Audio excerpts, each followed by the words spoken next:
Hi, I'm Poke Villalon with your life lessons. In the late 90s, 1996, 1998, for 12 years, I published a high school sports publication here in the Corpus Christi area, all the way down what we consider South Texas, here in Texas. During these 12 years, at the end of each season, at the end of football season, at the end of baseball and softball season, we would have a big dinner and invite the top like 100, 200 players for each sport to these dinners. And these were scholarship dinners. I would talk to local vendors, advertisers, just people I knew, and we would generate scholarship money, which over the 12 years and a lot of dinners, not only here in Corpus Christi, down in the valley, we generated probably $200,000 worth of scholarships for high school kids going off to college. They range from $100, $500. We like to spread it around so that a lot of people would get these scholarships. Well, one of the dinners we had down in the valley, and it's a dinner too, so we would invite all these kids. You couldn't give them a free meal because of the UIL regulations they have here in the state of Texas.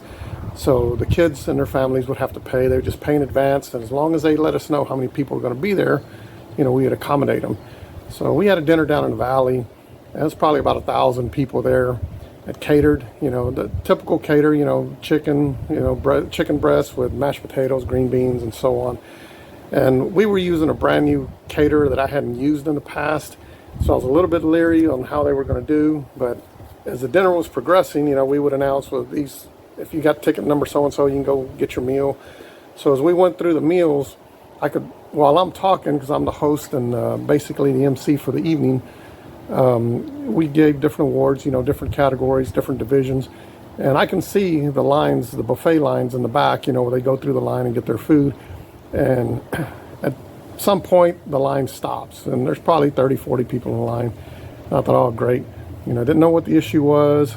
And my mom used to go, my parents used to go to each of these dinners, and they'd help out with admissions, whatever. And I could see my mom way at the back of the room. And so she started to make her way to the side of the stage while I was talking, and I could tell she needed something. So I took a little break, went over there, and she said, I'm just letting you know that they ran out of food. They ran out of the chicken breast. So what do you want me to do? I said, well, can't shit chicken.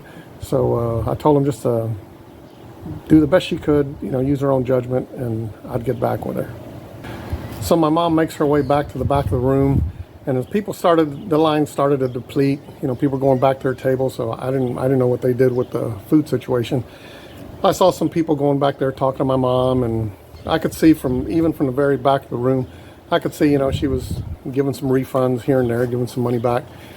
And so I'm continuing to talk in, a little bit distracted, having to watch her. And after a while, there was just one gentleman left, and I could tell she was arguing with my mom. And I know my mom. I said, that's not a good idea. And so I'm trying to stay composed, and she's back there. I can see him arguing. She's just sitting down. There's a 6-foot table in front of her. And this guy, he starts to wag his finger, at my mom. And when he started to do that, I saw my mom stand up. I said, uh-oh, here we go. And they continue to have this argument and discussion back there. It goes on for about 15, 20 minutes. I didn't know whether to stop and, see if everything was okay. And at some point, I even saw the guy point to me in my direction. And eventually he went and sat down and stayed calm. And we ended up having a nice dinner. And at the end of the evening, everybody took their pictures, their photos, and they left. So we started putting everything together, and I didn't want to go ask my mom what happened, but I pulled one of my workers aside that I saw that was sitting there next to my mom. I said, hey man, what happened with my mom and this guy? And she goes, oh, you missed it. She said, this guy came over there and he was demanding his money. It was $15 a person, to be there at the event.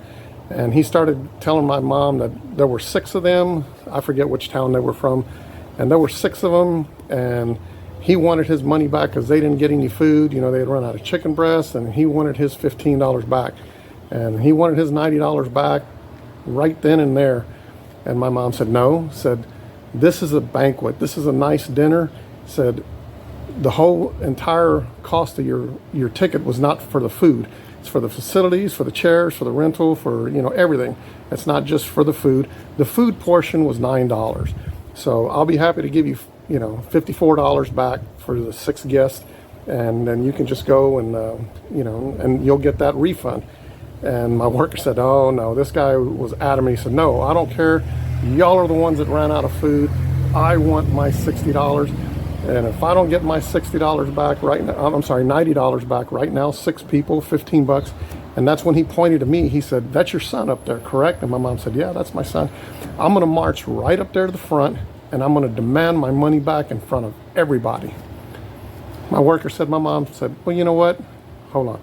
She counted out $90 and she said, you know what? Here's your $90, but before I give it to you, you're gonna take this $90, you're gonna go to your table, you're gonna get your 5 guests, I guess your wife and your kids, and y'all are leaving because you are no longer a paying guest at this event, and I can get security and walk you out right now. So what do you wanna do? And he said, well, he looked around, I'll take my $54. So my mom gave him 54 bucks. He went back, sat down, didn't say another word for the rest of the dinner. So that worked out great, and that's typical of my mom. Smart on her feet and always knows what she's doing. And the lesson today is, if you want to get up in somebody's face, especially an elderly Hispanic woman, always have a plan B for when she shoots you down. It's that simple, and puts you in your place so that way you don't embarrass yourself at future events. I hope you enjoy this life lesson. We've got several others on YouTube right now on my channel. So hit the subscribe button and subscribe to Poke Violon to my page. Get some more life lessons in the future and political views and other stuff that you may not care for, but the life lessons, they're always interesting. So hope you have a great day and hope to see you again soon.